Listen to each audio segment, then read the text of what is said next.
موبائلوں کے اندر قرآن کا رکھنا یہ واقعی قرآن کی اہانت ہے. صاف عرض کرتا ہوں. اپنے دل سے فتویٰ لوگے تو صحیح جواب ملے گا, باہر کی سے فتویٰ لوگے تو کوئی حرج نہیں ہے. اس سے لوگے فتویٰ, اپنے دل سے فتویٰ لوگے تو دل انکار کرے گا کہ نہیں, قرآن کی توہین ہے یہ. قرآن کو موبائلوں کے اندر رکھنا یہ قرآن کی توہین ہے. اتنا گند اس میں بھرا ہوا ہے, اس میں قرآن کا رکھنا عقل بالکل اس کو گوارا نہیں کرے.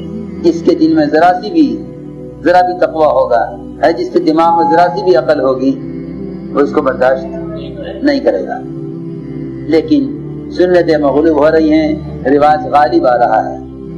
اس لیے پرانوں کے طریقوں پر قرآن رکھنا, بلکہ اب نئے طریقوں پر موبائل رکھتے ہیں قرآن پڑھنے کے لیے.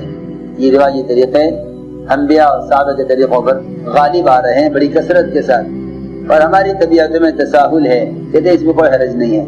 اس لیے فرمایا کہ قرآن